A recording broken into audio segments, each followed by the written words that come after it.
मंगलम भगवान वीरो मंगलम गौतमोगणी मंगलम कुंद कुंदान्यो जैन धर्मोस्तु मंगलम।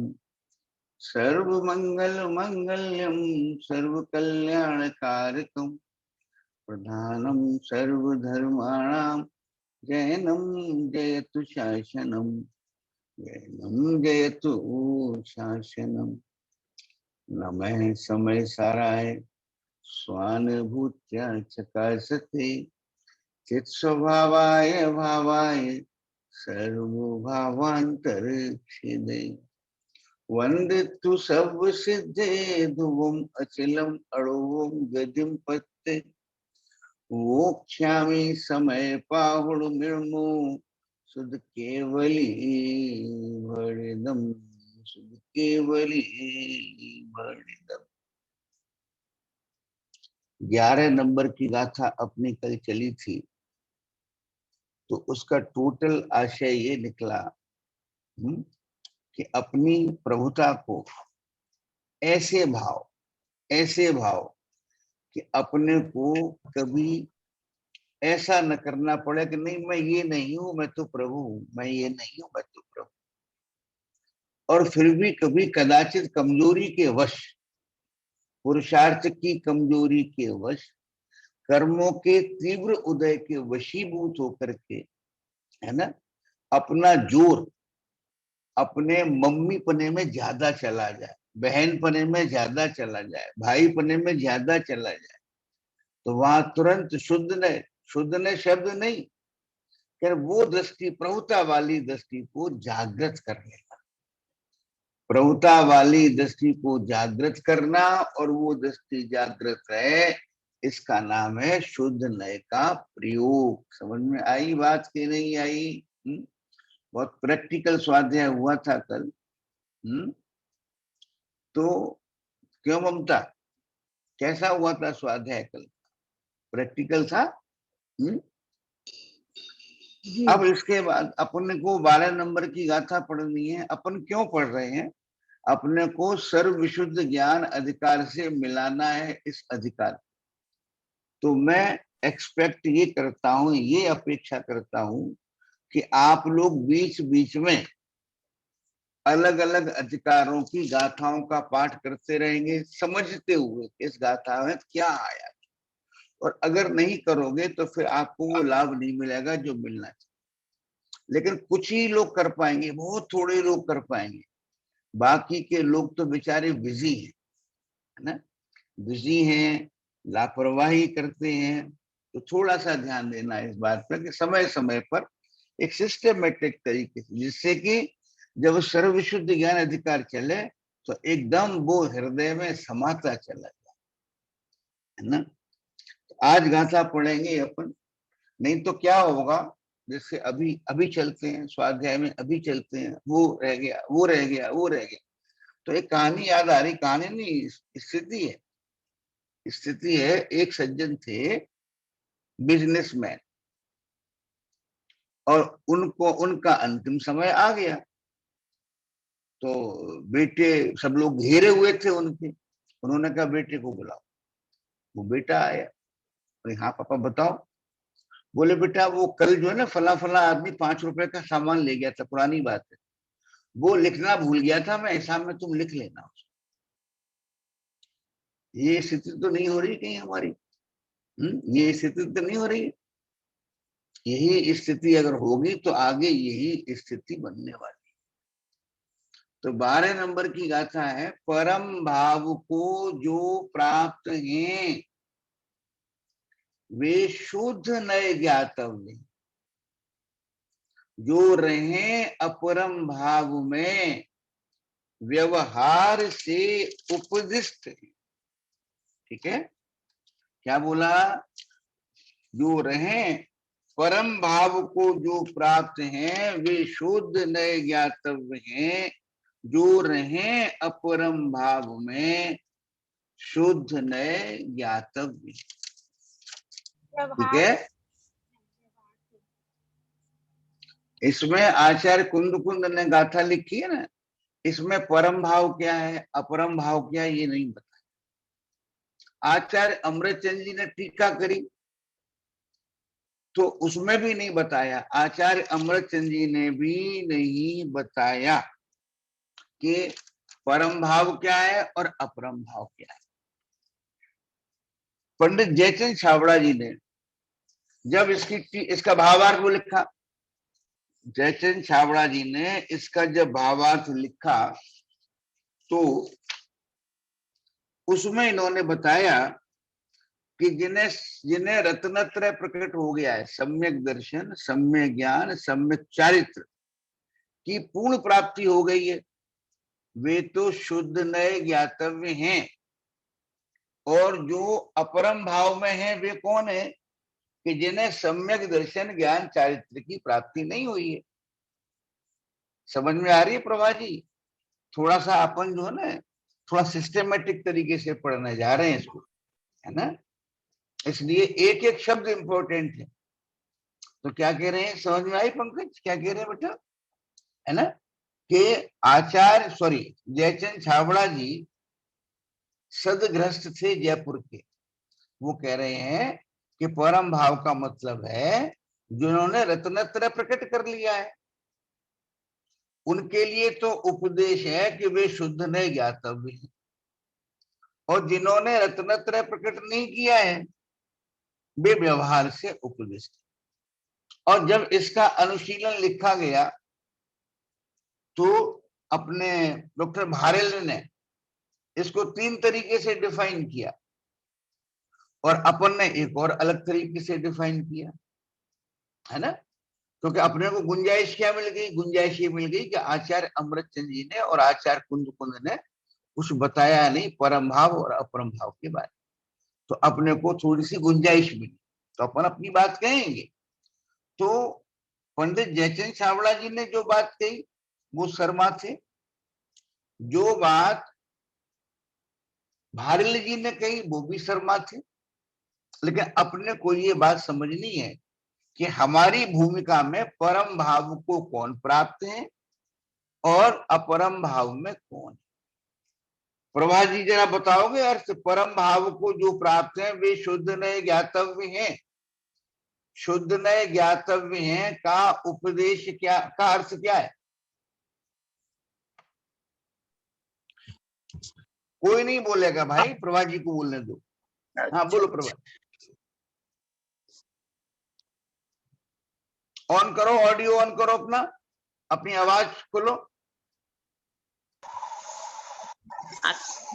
परम भाव जो प्राप्त है जो वे शुद्ध नए ज्ञातव्य है। अब परम भाव मतलब परम परमात्मा जो शुद्ध नए है उसका ज्ञातव्य। ज्ञातव्य माने क्या? जानने योग, जानने योग। सही है, सही है, सही है। अपन बात करते हैं, ये आचार्य जी कह रहे हैं, देखो राजकुमारी परम भाव में कौन है? कि जिसको रुचि हुई तू प्रभु है, ये बात सुनने को मिली, तो ये बात सुनने को मिली, अत्यंत आह्लाद और उत्साह आया और वो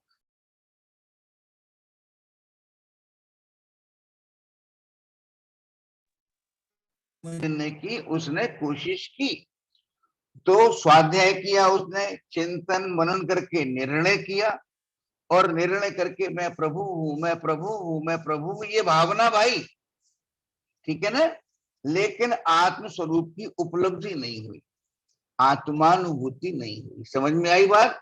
इसका मतलब है जिन्होंने अपने परमात्मा स्वरूप को समझ लिया है, उसके प्रति प्रेम हुआ है, बारंबार भावना महिमा आई है, लेकिन उनको उपलब्धि नहीं, आत्मानुभूति नहीं।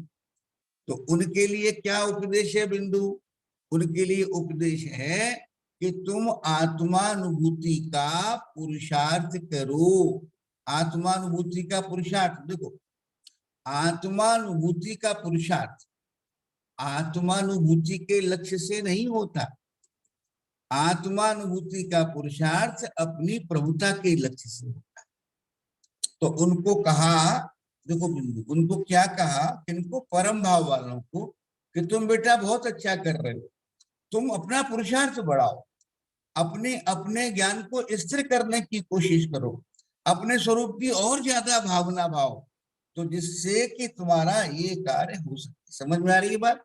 किसको उपदेश दिया ये पूजा? जो परम भाव को प्राप्त हो गए हैं। परम भाव माने जिन्होंने अच्छी तरह से अपने परमात्मा स्वरूप को समझ लिया है, जिनके विकल्पात्मक ज्ञान में ये निर्णय हो गया है, अरे मैं तो प्रभु हूं, और जो बारंबार इसकी भावना भा रहे हैं, उनसे क्या कह रहे हैं बिंदु? कि अब तुम जो है ना, सुनना ध्यान से, कि अब तुम और चक्रों में नहीं पड़ो। लेकिन सरला कह किससे रहे हैं? जिसका अच्छे तरह से अपने परमात्म स्वरूप का निर्णय हो गया है। अच्छा अंकल जी, चलो बिंदु, अंकल जी वो स्वाध्याय करना है, कौन सा ग्रंथ पढ़े, पुरुषार्थ सिद्धि उपाय कैसा रहेगा? तो जो परम भाव को प्राप्त हैं उनको ये उपदेश है कि तुम मत पढ़ो बेटा, मत पढ़ो, ठीक है ना? तुम तो अपना ये काम करो। समझ में आई बात की नहीं आई बिंदु? है इसका छल ग्रहण नहीं करना, छल ग्रहण नहीं करना। उपदेश सुने कि न सुने, कि सुनो चाहे मत सुनो, लेकिन अपना ये पुरुषार्थ बढ़ाने की कोशिश करना। शुद्ध नय ज्ञातव्य है। शुद्ध नय माने आपका परमात्म स्वरूप ज्ञातव्य है, माने जानने योग्य, माने अनुभवने योग्य। जो परम भाव को प्राप्त हैं उन्हें अपने परमात्म स्वरूप का अनुभव करने का पुरुषार्थ करना चाहिए। अंकल जी ये आप क्या कह रहे हो? तो स्वाध्याय नहीं करें कि स्वाध्याय करो, ठीक है ना, लेकिन स्वाध्याय से ज्यादा जोर कहाँ देना? कि अपनी प्रभुता के स्मरण में, अपनी प्रभुता की धारा में, अपने ज्ञान को अपने परमात्म स्वरूप की ओर मोड़ने में, है ना, उसको उधर करने में, ये पुरुषार्थ। समझ में आई बात की नहीं है? अंकल जी, हाँ अंकल जी पहले आपने इसका ये वाला अर्थ नहीं बताया था शायद, कि जिन्होंने आत्मा अनुभव कर लिया तो उनको वही जानते अपनी आत्मा। हमने बेटा ये कभी नहीं बताया। हमें याद है इसको, हमने ये जो अर्थ कर रहे हैं ना, ये अर्थ हमने सबसे पहले 22 साल पहले किया था लगभग। अपनी जो मुमटी है ना ऊपर वाली, वहां स्वाध्याय होता था, है ना, वहां ये अर्थ किया था, और तब से अपन यही अर्थ करते आ रहे। अब एक बात बताओ ना, शुद्ध नए ज्ञातव्य है, ये उपदेश किसको देंगे कि आत्मा का अनुभव करो, आत्मा अनुभव करो, ये उपदेश किसको देंगे? जिसका निर्णय नहीं हुआ है उसको देंगे, जिसने अभी शुरुआत नहीं करी उसको देंगे। अच्छा चलो इधर नहीं देंगे, एक मिनट तो ने बताया था ना, परम भाव यानी सर्वोत्कृष्ट भाव को प्राप्त है जो। हाँ, सर्वोत्कृष्ट भाव को प्राप्त का मतलब है जिन्होंने अपने को मैं सर्वोत्कृष्ट हूँ, प्रभुओं का भी मैं प्रभु हूँ, ऐसा जिसने निर्णय कर लिया है। अब इससे पहले स्वाध्याय हुआ था तब भी ये बताया था, लेकिन इस शब्द का अर्थ नहीं आया था परम भाव को प्राप्त। परम भाव ने क्या, इसका ये अर्थ नहीं आया। तो परम भाव माने द्रव्य, परम माने सर्वोत्कृष्ट, जिन्हें सर्वोत्कृष्ट द्रव्य की का निर्णय हो गया है, जिनको महिमा आ गई है, मैं प्रभु हूं, जिसको महिमा आ रही है। बोलो जिसने तो ये जिसने अपने को आत्मा स्वीकार कर लिया है वो परम भाव। जिसने अपने को आत्मा स्वीकार कर लिया नहीं, जिसने अपने को परमात्मा हूं ये स्वीकार कर लिया, और उसकी महिमा भी आती है। आपने देखा होगा कई बार, देखो हम बताते हैं आप, इंडक्शन देखा है आपने? इंडक्शन होगा, जरूर होगा आपके यहाँ। तो इंडक्शन पर दूध चढ़ाओ और इंडक्शन पर दूध गर्म करो, तो वहां एक जो है ना वो आता है, उसमें बहुत सारे ऑप्शंस होते हैं। तो उसमें एक ऑप्शन आता है दूध गर्म करने का, तो वो दूध गर्म करने वाले का स्विच दबा करके आप दूध गर्म करो, तो क्या होगा पंकज, कि दूध थोड़ा उबलेगा, बाद पहले गर्म हुआ फिर उबला, थोड़ा उबलेगा फिर बैठ जाएगा, फिर उबलेगा फिर बैठ जाएगा, फिर उबलेगा फिर बैठ जाएगा। ऐसा होता है, किसी को ध्यान हो, ठीक है ना? ये काम वहां नहीं होता, ये काम गैस के स्टोव पर नहीं होता, लेकिन इंडक्शन पर होता है। दूध उबलता है फिर बंद हो जाता है, और एक उसमें ऑप्शन आता है हीट का, यानी सिर्फ कीप वार्म, खाना गर्म रखना है, वहां भी ये होता है। तो ऐसे ऐसे जिसका पुरुषार्थ, बिंदु समझ में आ गई बात? इंडक्शन वाला एग्जांपल समझ में आया? अगर इंडक्शन है तो करके देखना। एक एक चीज तुम्हें अपना जो है ना वो उपदेश दे रही। तो ऐसे ही पूजा, जिसका पुरुषार्थ बढ़ता है फिर लौट आता है, बढ़ता है फिर लौट आता है, बढ़ता है फिर लौट आता है, तो उसको कह रहे हैं, क्या कह रहे हैं बिंदु, क्या कह रहे हैं पूजा, कि तू अब और चक्रों में बढ़ नहीं, तू एक अपनी प्रभुता का स्पर्श करने का अनुभव कर, थोड़ा सा पुरुषार्थ तू करेगा तो तेरे को आत्मानुभव हो जाएगा। समझ में आई बात कि नहीं आई? परम भाव को जो प्राप्त हैं वे शुद्ध नए ज्ञातव्य हैं। हाँ, माला बहन जी कुछ कह रही थी, बोलो माला बहन जी, क्या कह रही हो? मैं यही कह रही थी कि आपने हमेशा यही बताया है कि जिसका निर्णय नहीं हुआ है वो आत्मा को जानने का, अनुभव करने का पुरुषार्थ करे। गलत है ये, आपने गलत बोला है, आपने बहुत लापरवाही से बोला है। ये बोला है जिसका आत्मा का निर्णय नहीं हुआ, यही बोला अपनी प्रभुता का निर्णय नहीं हुआ, महिमा नहीं आई, पुरुषार्थ करना चाहता है, महिमा नहीं आ रही है, तो फिर उसको ये कहते हैं कि तू अपरम भाव में है। उसको कौन सी कैटेगरी में है? अपरम भाव में है। अब तू स्वाध्याय कर, चिंतन कर, मनन कर, आत्मा के एक एक भेद को समझ, एक एक भेद की ज्ञान की विशालता को समझ, दर्शन की विशालता को समझ, और उसको उधर गर्वित कर, और गर्वित करके तो कर, ये कौन है? ये है अपरम भाव वाला। मेरे को तो इस कॉन्सेप्ट में कहीं पर कभी भी डेविएशन नहीं होता है कि परम भाव में कौन है और अपरम भाव में कौन। ऐसे ही समझ में आएगी? हैं? ऐसा ही समझी हूँ, बोलने में पता नहीं क्या गलती हुई है, लेकिन लेकिन बोलने में गलती तब होती है जब उपयोग इधर उधर उलझा होता है, तभी तो इधर गड़बड़ होती है। कुछ बोलना चाहते हैं और कुछ निकल जाता है। तो बात समझ में आ रही? ये पक्का निर्णय कर लो कि परम भाव क्या है और अपरम भाव क्या है हमारे लिए। तो कह रहे जो परम भाव को प्राप्त हो गए हैं, जिनका मैं प्रभु, देखो सिस्टम क्या है कि तू प्रभु है, ये सुन करके जिनको एकदम उल्लास आया, आह्लाद आया, कहीं पर आती है बात की नहीं आती है कि सुंदर बोध तरंगे उछलने लगती हैं 8 नंबर की गाथा। क्या ही बोलो पूजा, पूजा बेटा उसने स्वाध्याय किया मलेक्ष ने कि नहीं किया? अभी नहीं। बोलो स्वाध्याय किया मलेक्ष ने कि नहीं किया? कि नहीं किया, लेकिन उसके आंखों में सुंदर आनंद तरंगे उछलने लगती हैं और आंखों में आनंद के आंसू आ जाते। तो कह रहे इतना काम तो जो आसन्न भव्य जीव है, पहली बार ये सुन करके, अरे बिंदु तू भूल मत रानी बेटी, तू तो प्रभु है, पहली बार सुना, ऐसा लगा, जिसको लगा ओ ये क्या कह दिया इनने, ये मेरे कानों में इन्होंने अमृत डाल दिया, और इस अमृत ने मेरे हृदय को छू लिया, ज्ञान को नहीं, हृदय को छू लिया। अब मेरे को इनसे समझना चाहिए, इनसे समझना चाहिए।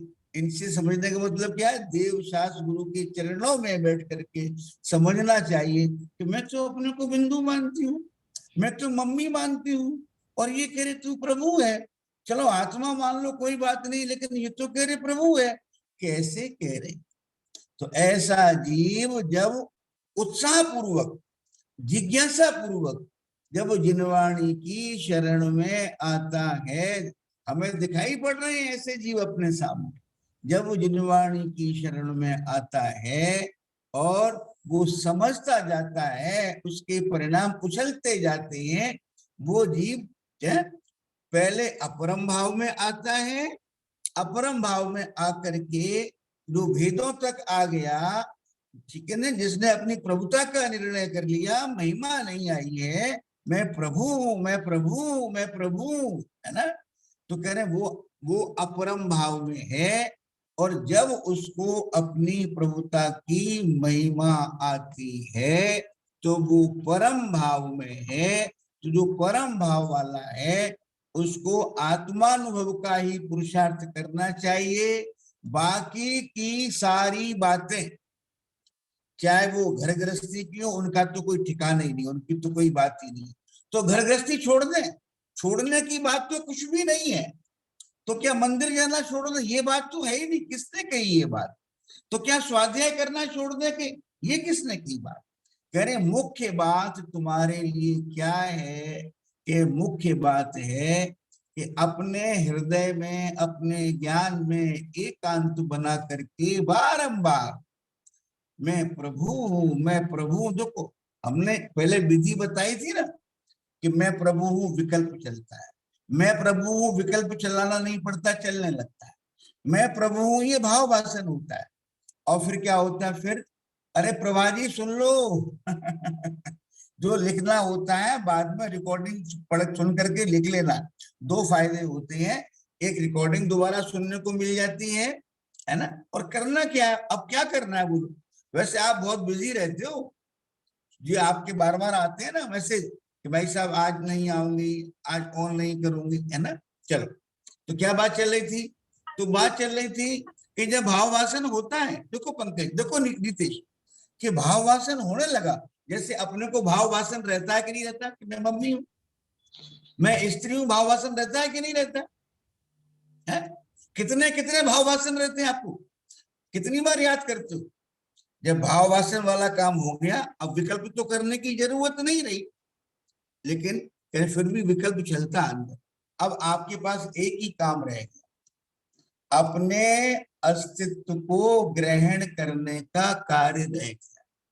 और अपने अस्तित्व को ग्रहण करना कितना सरल है कि अपना अस्तित्व है कहाँ? अपना अस्तित्व, अपने अस्तित्व के लिए कहाँ जाना पड़ेगा? अपने को हिमालय की गुफाओं में जाना पड़ेगा। अरे अभी ये अस्तित्व यही तो है, यही तो है। कहाँ पर है हमारा अस्तित्व, है ना। तो कह रहे हैं इस शरीर के अंदर ही, कह रहे हैं इस शरीर के अंदर ही ज्ञान मंदिर में आनंद मूर्ति भगवान आत्मा विराजमान है। जैसे वो मंदिर है ना, देखो जो मंदिर हम अंकल जी, एक मिनट, जो मंदिर में हम जाते हैं तो मंदिर तो बहुत बड़ा होता है, प्रतिमा छोटी होती है मंदिर के अनुपात। ये तो वो ही मंदिर है, वो ही प्रतिमा है। कितना बड़ा मंदिर, बोलो। हाँ पूजा क्या कह रही बेटा? अंकल जी अंतिम ताव मतलब आत्मानुभूति नहीं है फिर क्या? किसको अंतिम ताव या 16वां ताव कहा या अंतिम ताव? अंतिम ताव आत्मानुभूति नहीं है। अंतिम ताव का सोना माने कि अपने परमात्म स्वरूप का अपने को निर्णय हो गया, वो अंतिम ताव। तो सबसे शुद्ध, सबसे श्रेष्ठ सोना अपनी दृष्टि में आ गया। अब वो अब कर्मों से बना हुआ है आत्मा, उसको स्वीकार नहीं है, सहन नहीं होती बात, है ना। अब आत्मा रागी है, सहन नहीं होती। आत्मा में ज्ञान दर्शन सुख आदि के भेदे, सहन नहीं होती ये बात। आत्मा द्रव्य गुण पर्याय में ही, सहन नहीं होती बात। इन सब रास्तों से निकल करके बिंदु 16वीं क्लास कौन सी होती है कि एमए, कि वो उसकी एमए पास हो गया। वो अब वो 16 ताव दे करके जैसे सोने में कोई गंदगी नहीं रहती, ऐसे ही जिसने अपने आत्मा को सर्वथा विशुद्ध, पूर्णतया शुद्ध, पूर्णतया पूर्ण, पूर्णतया प्रभु स्वीकार कर लिया, तो कहेंगे उसने अंतिम ताव वाले सोने को स्वीकार किया। देखो बिल्कुल, जिसको अंतिम ताव वाला, अंकल उसको गर्भित शुद्धता भी कह सकते हैं कि अब उसमें गर्भित शुद्धता वो तो चल रही है। वो तो गर्भित शुद्धता की बात तो करी अपन ने कई बार। ये सब गर्भित शुद्धता ही है। देखो पूजा, वो पूजा बिल्कुल अपने को वास्तव में जो रुचि हुई ना, वास्तव में, ठीक है ना, ये गर्भित शुद्धता की शुरुआत तो वहीं से हो गई। कहां से हो गई? कि जैसे ही तुमने सुना कि मैं प्रभु हूं, और वो बात तुम्हारे कानों को अमृत की तरह लगी, तुम्हारे हृदय को टच हुआ, तुम्हारे हृदय में जिज्ञासा हुई, अरे मैं तो अपने को, जो उनने कहा है ना पूजा, कि मैं तो प्राप्त पर्याय में तन्मय था, अरे मैं तो अपने को पूजा समझती थी, मैं तो अपने को मंजू समझती थी और प्रभु ये मेरे को प्रभु कह रहे हैं, तो कैसे कह रहे हैं मेरे को प्रभु? झूठ तो नहीं बोल रहे होंगे, ये सर्वज्ञ भगवान है, ये भावलिंगी दिगंबर संत हैं, ये आचार्य श्री है, तो ये झूठ तो नहीं बोल रहे होंगे, तो मेरे को बराबर ये समझना है। ये जैसे ही तुम्हारे परिणाम हुए, बोलो अच्छा ये बताओ कि स्वस्ति तेरा अविनाशी कल्याण, और जो उसकी आंखों से आंसू झरने लगे, बाद में जो होगा सो होगा, लेकिन गर्भित शुद्धता हुई कि नहीं हुई? बोलो बिंदु, हुई कि नहीं हुई? अब वो गर्भित शुद्धता बनी रहे ये कोई जरूरी नहीं है। अब आगे जाकर के उसने समझना चाहा, नहीं समझना चाहा, कोई समझाने वाला मिला नहीं मिला, तो फिर वो खत्म हो जाएगी बात, है ना? तो ये बात तुमने बहुत बढ़िया करी है पूजा। इससे बारंबार इस बात पर जोर आ रहा है कि परम भाव को कौन है और अपरम भाव को। अब देखो बिंदु, हमने पिछली बार कहा था ना कि चेक करो आप परम भाव में हो कि अपरम भाव। आप चेक करिए, और अगर आप परम भाव में हैं तो कोई काम, सारे काम गौण हैं, सारे कामों को इग्नोर करके, आत्म कल्याण के सारे कामों को भी इग्नोर करके अपनी प्रभुता का स्मरण, अपनी प्रभुता को स्पर्श करने की भावना, ये अपने को रहना। परम भाव को जो प्राप्त हैं वे शुद्ध नए ज्ञातव्य हैं। अब देखो एक तुम्हें स्वाध्याय में चेंज नजर आ रहा है पूजा, पिछली बार से एक चेंज नजर आ रहा है। पहले शुद्ध नए के नाम पर शुद्ध नए की तरफ जाते थे, अब शुद्ध नए के नाम पर शुद्ध नए माने परमात्मा, मेरा परमात्मा स्वरूप, ये शुद्ध नए है। तो शुद्ध नए ज्ञातव्य माने क्या? मेरा जो परमात्मा स्वरूप है। पहले अपन इतना बोलते थे कि शुद्ध नए का विषयभूत भगवान आत्मा, अब वो शॉर्ट हो गया है, ठीक है ना? वहां पर लगता था शुद्ध नए का विषयभूत माने शुद्ध नए का विषय जो है, शुद्ध नए का विषय थोड़ी है। शुद्ध नए का जो विषय होता है वो तो वास्तविकता होती है। तो शुद्ध नए ज्ञातव्य है ना? समझ में आई? क्या आई बात समझ में? सोना समझ में आ रही है बेटा? पक्का? हाँ शाबाश, वेरी गुड। तो अब तुम चेक करना, तुमने बहुत अच्छी प्रोग्रेस की है कि तुम परम भाव में हो या अपरम भाव। सही सही तरीके से अपनी कॉपी चेक करना। बोलो राजकुमारी, समझ में आई बात कि नहीं आई? देखो भैया सुनो, एक बात सुनो भैया बिंदु, आप इंदौर गए और मंदिर जा रहे हो, मंदिर गए, पहुंच गए, सामग्री हाथ में है ना, और वहां कोई पंडित जी प्रवचन कर रहे हैं, बहुत भाववाही प्रवचन कर रहे हैं, और आप वहां बैठ गए, दर्शन नहीं, दर्शन करने नहीं गए, पहले वहां बैठ गए, तो इसको क्या बोलोगे? गर्भ शुद्धता बोलोगे कि नहीं बोलोगे? हैं? या क्या करोगे कि बाद में सुन लेंगे, देखेंगे बाद में, तब तक पंडित जी उठ गए? तो कह रहे भैया ऐसे गर्भित शुद्धता तुमने शब्द इस्तेमाल किया, ये शब्द पंडित बनारसी दास जी ने इस्तेमाल किया है और बहुत सुंदर तरीके से इस्तेमाल किया है परमार्थ वचनिका में। वो यहां तक कहते हैं, देखो बिंदु, वो यहां तक कहते हैं, इसको कोई छोटी मोटी बात नहीं समझना, ये गर्भित शुद्धता ही पूर्ण शुद्धता को साधेगी। समझ में आ रही है? अगर गर्भित शुद्धता नहीं है, आपको उल्लास नहीं आया है, तो ये पूर्ण शुद्धता को साध ले, ऐसा नहीं हो सकता। दोज के चंद्रमा में ही पूनम का चंद्रमा बैठा। हाँ हाँ, बहुत बढ़िया बात।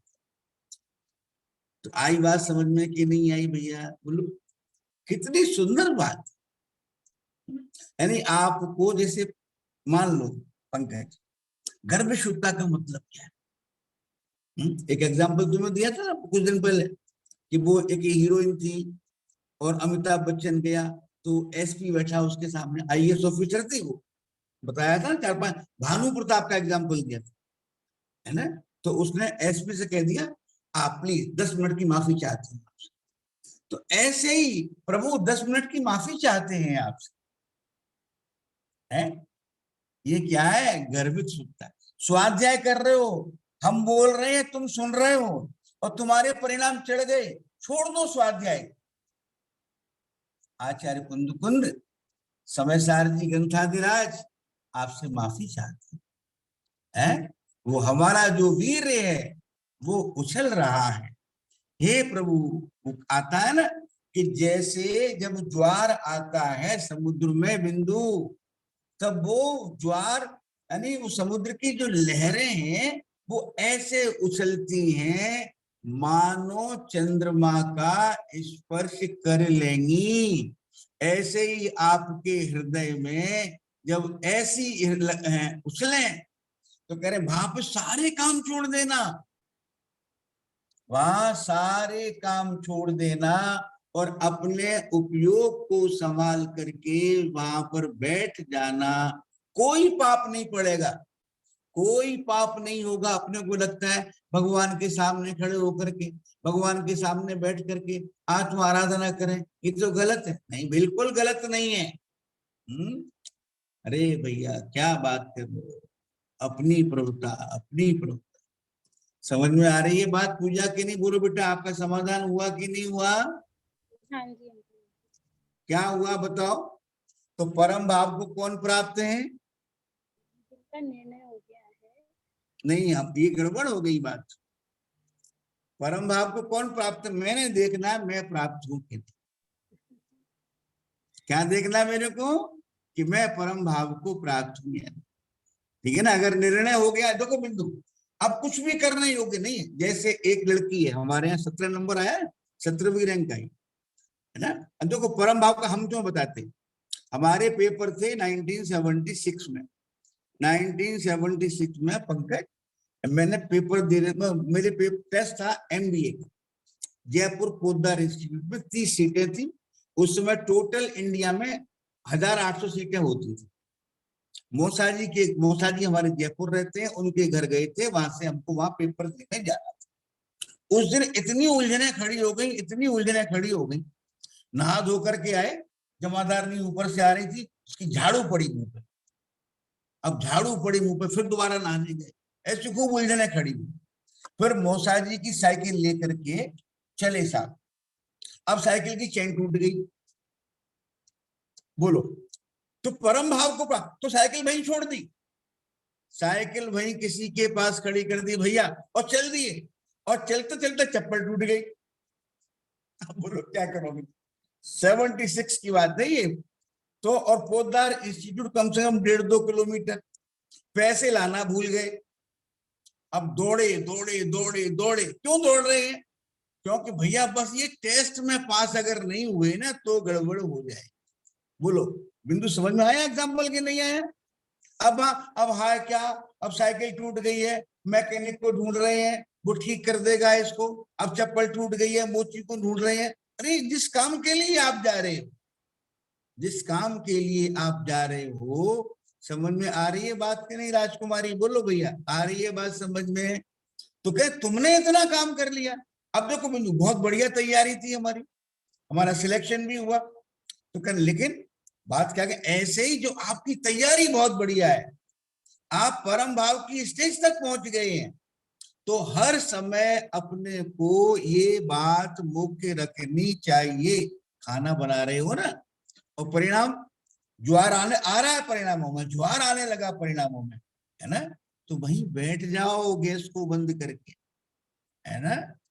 अरे भैया परम भाव को जो एक ही काम है उनके पास, एक ही काम, अपनी प्रभुता से प्रेम करना। बोलो पंकज, तुम्हारा बेटा 20 साल के बाद, 25 साल के बाद इंग्लैंड से लौट करके आया, 25 साल से तुमने देखा नहीं, अब वो आ रहा है, तो ये बताओ मेरे को अभी हाथ धो के आते बेटा, हाथ गंदे हैं, अभी हाथ धो करके आते हैं। अभी ये जो लोग बैठे हुए हैं, जरा निवट करके इनसे और फिर करते।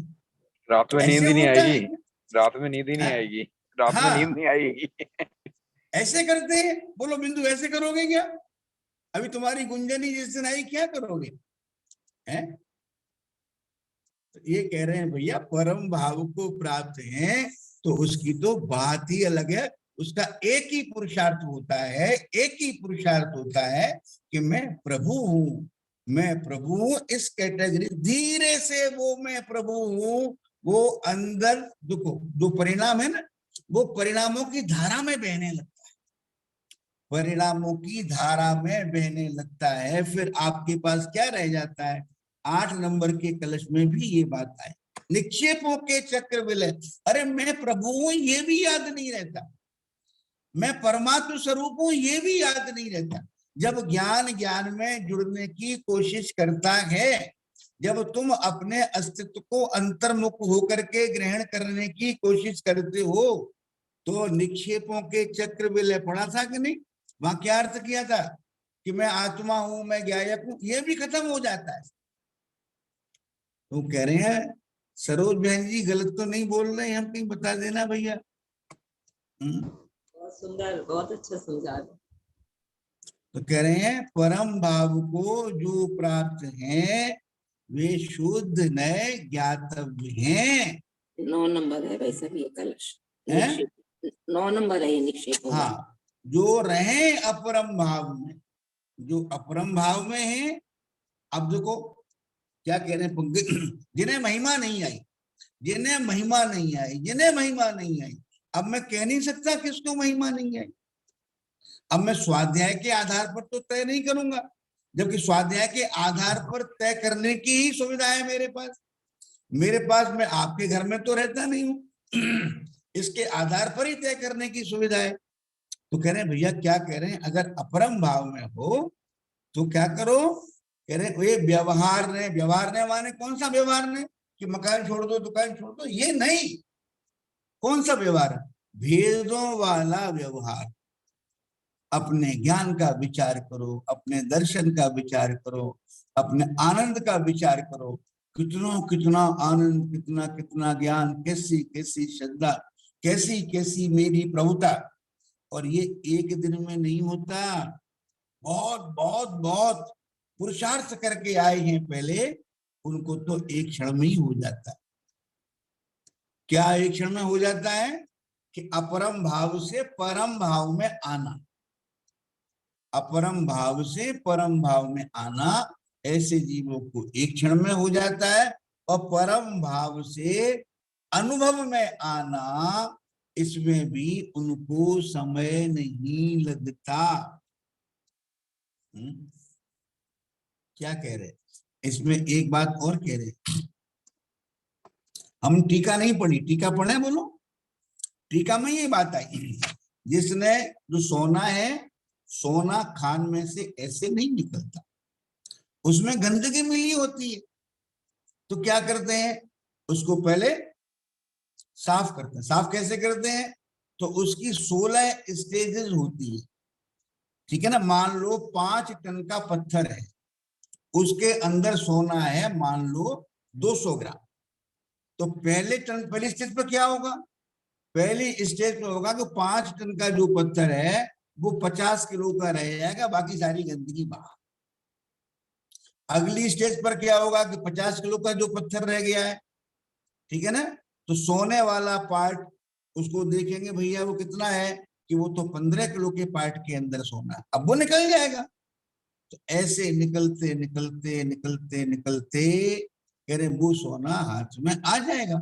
ऐसी बिंदु कल्पना करो, अपने भगवान बाहुबली स्वामी की प्रतिमा बनी, कैसे बनी होगी, कोई पत्थर में से नहीं बनी है, ये पहाड़ में से बनी है। तो बोलो पहले कितने आराम से उन्होंने डायनामाइट लगाया होगा, ये लगाया होगा, वो लगाया होगा, मोटा मोटा जो स्टूल था उसको उड़ा दिया, फिर बड़े बड़े हथौड़े चलाए होंगे, फिर उससे उड़ाया होगा, फिर हथौड़े का साइज छोटा हो गया, चोटों की शक्ति कम हो गई, फिर आते आते कहाँ आ गई, प्रतिमा स्पष्ट होने लगी। ऐसे ही तो होता है कि नहीं होता है, अंदर भी बोलो, वो प्रतिमा स्पष्ट होने लगी, है ना। फिर क्या करते हैं, छेनी का साइज छोटा होता चला जाता है, उपयोग वहां पर ज्यादा स्थिर होता चला जाता है, फिर धीरे धीरे धीरे धीरे क्या होता है, बोलोगे वो प्रतिमा निकल आती है ना। तो ये कह रहे हैं भैया हर जगह ये बात लागू, हर जगह ये बात लागू होती है। परम भाव को जो प्राप्त है। समझ में आ गया राजकुमारी? बोलो अच्छे से। अब फैसला करो, परम भाव को प्राप्त हो या अपरम भाव। अपरम भाव में हो तो इसमें आगे चल करके एक श्लोक लिखा है, उस श्लोक का अर्थ है, सुन लो। यदि तुम जिन मत को प्रवर्ताना चाहते हो अपने अंदर, तो दोनों नयों को मत छोड़ो। अगर व्यवहार नय को छोड़ दिया तो तीर्थ का लोप हो जाए, और शुद्ध नय को छोड़ दिया तो तत्व का लोप हो जाए, ऐसा लिखा है। तीर्थ का लोप माने क्या? कि हमारा गिरनार जी पे ले लेंगे, शिखर जी पे ले लेंगे। तीर्थ माने अपने आत्मा को, आत्मा के अंदर भरे हुए ज्ञान आनंद सुख को समझना, और आत्मा को समझना, और ये आत्मा के अंदर अपने परमात्मपने को प्रकट करने की भी शक्ति है, ये समझना। और प्रकट करने का ये प्रोसेस है, और हम इस पर चलेंगे तो प्रकट कर लेंगे। इसका नाम है व्यवहार ने को नहीं छोड़ना। तो अगर ये व्यवहार ने छोड़ दिया तो आत्मा को समझना मुश्किल हो जाएगा, आत्मा को उस मार्ग पर डालना मुश्किल हो जाएगा, है ना।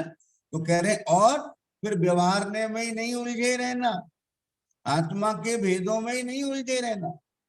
तो व्यवहार ने क्या कहता है? आत्मा के भेदों को समझ, और भेदों में ही उलझे रहे तो तत्व का लोप हो जाएगा। तत्व माने अभेद आत्मा, ज्ञायक आत्मा, आपका परमात्मा। कह रहे अब यहाँ पर आ जाना, है ना। तो कहने अगर व्यवहार ने को छोड़ दोगे तो तीर्थ का लोप हो जाएगा। रीते समझ में आ रहा तीर्थ का अर्थ? बोलो, तीर्थ का लोप हो जाएगा। और उसको समेटोगे नहीं, उसका लड्डू नहीं बनाओगे, उसको अभेद में गर्भित नहीं करोगे, तो कह रहे अपने परमात्मा का नहीं कर पाओगे। तो कह रहे फिर जो शुद्ध नय का अवलंबन लेकर के एक अभेद आत्मा का सेवन करता है, वही तो आत्मा का अनुभव करता है। उसी को तो मैं प्रभु हूं इसका लाभ मिलता है, अपने परमात्मा का लाभ किसको मिलता है। तो कह रहे हैं दोनों नयों को मत छोड़ो। इसका मतलब ये नहीं करना कि हमेशा दोनों नयों का इस्तेमाल, पहले व्यवहार नय का इस्तेमाल, व्यवहार नय का दो प्रकार का इस्तेमाल। पहले बाहर वाला व्यवहार नय जो तुम्हारा नहीं है और तुम अपना मानते हो। बोलो कितने लोगों ने इस बात पर प्रहार किया है, कितने लोग इसके बारे में चिंतन मनन करके किसी निर्णय पर पहुंचने की कोशिश करते हैं। बोलो नीलेश, तुम बोलो, बाकी लोग तो कर ही सारे बढ़िया बढ़िया है। व्यवहार ने क्या बताता है कल्पना में? ये बताता है कि ये तुम्हारा है नहीं, और ये तुम्हारा है नहीं, और तुम इसको अपना मानते हो, इसको अपना मानना छोड़ो। तो व्यवहार ने का प्रयोग किया कि नहीं किया माला बहन जी? कितना करते व्यवहार ने का प्रयोग? थोड़े ईमानदारी से बोलो, कितने खिसके हो वहां से, कितने खिसके हो? तो करें व्यवहार नय का प्रयोग, है ना। फिर अंदर वाले व्यवहार नय का प्रयोग अपनी प्रभुता को समझने के लिए, अपनी प्रभुता को समझने के लिए अपने भेदों को फैलाना, ये व्यवहार नय का प्रयोग। व्यवहार नय का प्रयोग किए बिना अपने को अपना परमात्मा स्वरूप समझ में नहीं आता। और फिर शुद्ध नय तो है। तो कह रहे परम भाव को जो प्राप्त हैं वे शुद्ध नय ज्ञातव्य हैं, जो रहे अपरम भाव में व्यवहार से उपदिष्ट है। इसका अर्थ कभी भी ये नहीं करना कि जो अपरम वाले हैं उनको व्यवहार नय का उपदेश है, और जो परम भाव में आ गए हैं उनके लिए शुद्ध नय का उपदेश। उनके लिए उपदेश है ही नहीं। कोई भी उपदेश करता तुम्हें तुम्हारी आत्मा से नहीं मिला सकता। तुम्हें तुम्हारे परमात्मा स्वरूप से मिला करके आत्मानुभूति करा दे, ऐसे तो महावीर स्वामी भी नहीं, उनके अंदर भी सामर्थ्य नहीं है ना। ये किसका काम है? ये अपने ही काम है। तो जब परम भाव में आ गए, अब बोलो।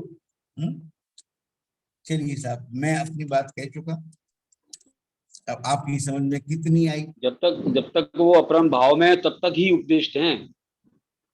हाँ देखो क्या अच्छा पकड़ा कि उपदेश तभी तक है जब तक अपरम भाव में, परम भाव में आने के बाद उपदेश गौण हो जाता है, खत्म। स्वाध्याय तो देखो भाई साहब हमने एक काम किया है तो पंकज, अब आप कह रहे हो कि हमने तो नियम लिया था 2 घंटे स्वाध्याय करना, और आप कह रहे हो परम भाव, और परम भाव में आ गए हम, आप कह रहे हो स्वाध्याय गौण कर देना, हमने नियम लिया है। अरे वो नियम पूरा हो जाएगा, बड़े नियम में छोटे नियम गर्भित हो जाते हैं, बड़े नियम में छोटे नियम गर्भित हो जाते हैं। समझ में आगे पूजा विचार करना, परम भाव को जो प्राप्त है सीमा व्यक्त विचार करना है। निज निधि निज में बताई ये परम उपकार है, उसके लिए जिन वाणी माँ को वंदना शतबार है, वंदना शतबार। ये देखो भैया पूजा ने बड़ा अच्छा काम किया है कि हिंदी में आपको ये पुस्तक दे दी है, जब भी मौका लगे इसकी 10-5 गाथाएं पढ़ लो और उन पर आधा मिनट का 1 मिनट का चिंतन भी कर लो मौका लगे। आप पूजा क्या करिए? बिंदु दीदी ने किया है, मैंने नहीं, बिंदु दीदी। अरे वो मेरे को पूजा बिंदु में बड़ा कंफ्यूजन रहता है, बिंदु दीदी ने किया। हमारी जो दोनों ही बेटियां हैं, पूजा भी है बिंदु भी है ना, तो ऐसी गड़बड़ हो ही जाती है, उसमें कोई बात नहीं। हमारी जो बहुरानी है ना, जो सामने होती है उसको पूजा बोल देते हैं, अब वो लोग क्या करें, है ना, ऐसा हो जाता है। चलिए साहब, नमो अरिहंताण, नमो सिद्धार्थ, नमो आयर्या।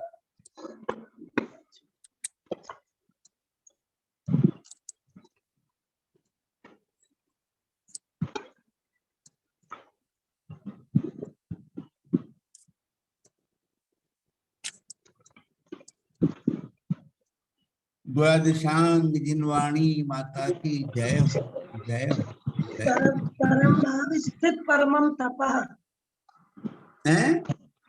परम भाव स्थित परमम तपः। हाँ अच्छा अच्छा अच्छा, ये आपने बनाया है, बहुत सुंदर है? परम भाव में स्थित होना ही परम तप। चलो साहब, जय जिनेन्द्र। कल्पना बहन कहीं बाहर गए थे, 2-3 दिन थे नहीं मेरे ख्याल से। नहीं यही थे भाई साहब, सुन रही थी, वीडियो चालू नहीं कर रहे थे, शादी थी घर पे। अच्छा अच्छा, सुना तो वो वीडियो चालू। अच्छा चलो, जय जिनेन्द्र। जय जिनेन्द्र सभी को, जय जिनेन्द्र सभी को, जय जिनेन्द्र, जय जिनेन्द्र सभी को, जय जिनेन्द्र।